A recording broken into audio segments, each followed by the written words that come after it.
যেটা হয় হরিনাম সংকীর্তন, সেটা হয় সাধুগুরু বৈষ্ণব গণের আগমন। আর সেই সাধুগুরু বৈষ্ণব গণের যদি হয় এক মন, তাহলে হয় সেটা মধুময় বৃন্দাবন। তোমরা কি সকলে এক মন আছো গো? প্রভু আমার এক মন না হলে সেই বৃন্দাবন ধামে আসেন না গো। আমাদের এক মন হতে হবে।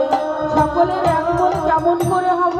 কৃষ্ণ আপন আপন গুরু চরণ হৃদয়ে ধারণ করে দুটি বাহু তুলে যদি গোবিন্দের চরণে আত্মসমর্পণ করা যায় তোমার, অনাদিরাদি গোবিন্দ আমার যেখানেই থাকুক না কেন এই মধুময় বৃন্দাবন ধামে যুগল হয়ে এসে দাঁড়াবে। তাই সকলে এক মন করে দুটি বাহু তুলে আমরা প্রভুর চরণে আত্মসমর্পণ করব। সবাই করবে আমার নিতাই গৌর হরি বল হরি বল।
তোমরা এসেছো এত কষ্ট করে সংসারে ফেলে এই মধুময় বৃন্দাবনে কত কষ্ট করে বসে আছো। এই বৃন্দাবনে কেন আসি গো বাবা? আমরা কি কোনো জায়গায় কোনো উদ্দেশ্য ছাড়া যাই? যেখানেই যাই তার পিছনে কোনো উদ্দেশ্য থাকে। এই বৃন্দাবনে এত কষ্ট করে এসে কি লাভ গো? কিসের জন্য এত কষ্ট করা? কিছু তো পাবার আশায় আসা। বৃন্দাবনে আসলে কি পাওয়া যায়? এই কৃষ্ণ নাম, মধ্যে কৃষ্ণ নামের সুধা আছে গো, সেই সুধা আস্বাদন করা যায়। হরে কৃষ্ণ বলবে মাগো, কৃষ্ণ নামে যারা করে তাদের জন্মবোধই কষ্ট পেতে হয়, তাই না মা?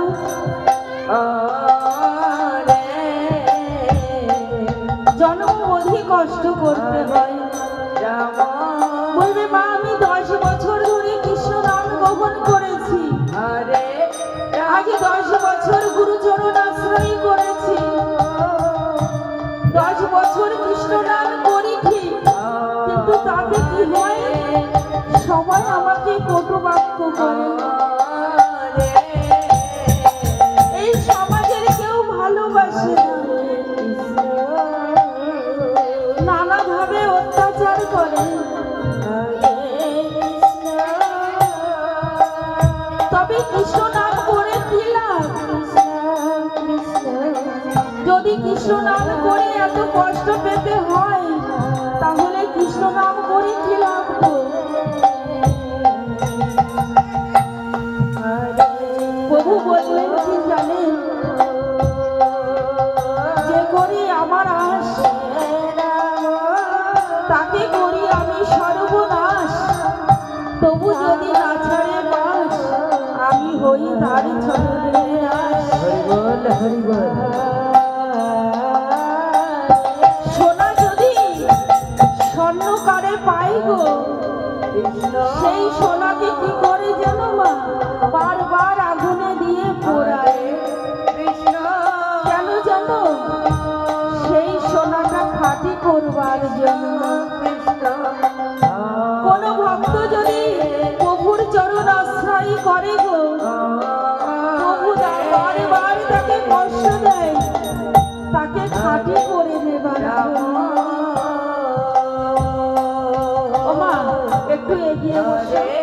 রাম রাম রাম হরে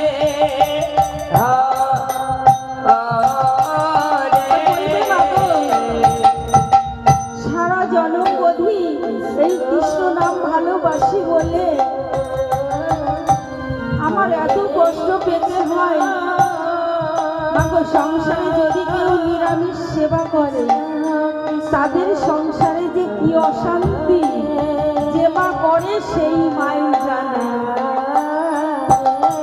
তো বলবে মাগো, তাহলে এত কষ্ট করে কেন কৃষ্ণ নাম করব? আমি যে কৃষ্ণ নামে করি, আমি তো একদিন মরব। আরে যারা কৃষ্ণ নামে করে না, তারাও তো একদিন মরবে। তাহলে কৃষ্ণ নাম করে জনমবোধি কেঁদে কি লাভ? মাগো, বিড়ালের বাচ্চা হয় দেখেছো? দেখেছো মা? যেখানে বিড়ালে বাচ্চা দেয়, সেখানে কি বেশি দিন রাখে গো? কিছুদিনের মধ্যে জায়গা পরিবর্তন করে না মা? সেই বিড়ালের বাচ্চাকে বিড়াল কিভাবে ধরে আর এক ঘরে নিয়ে যায় দেখেছো? কি করে হাত দিয়ে ধরে নিয়ে যায়? হ্যাঁ?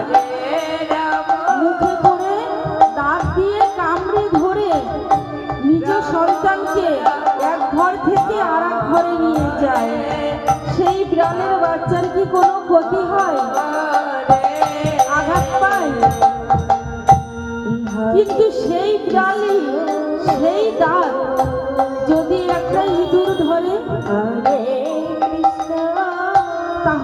হয় গো সেই ইঁদুর জাগাই মারা যায়।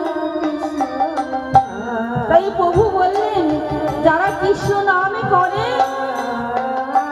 তাদের ভবসাগর পার করবার জন্য আমি বিড়ালের বাচ্চার মতো তাদের পার করে দিব। আর যারা কৃষ্ণ নাম গ্রহণ করে না তাদের মরণ হয় ওই ইঁদুরের মতো। ভব পারে বসে বসে কাঁদতে হয় গো।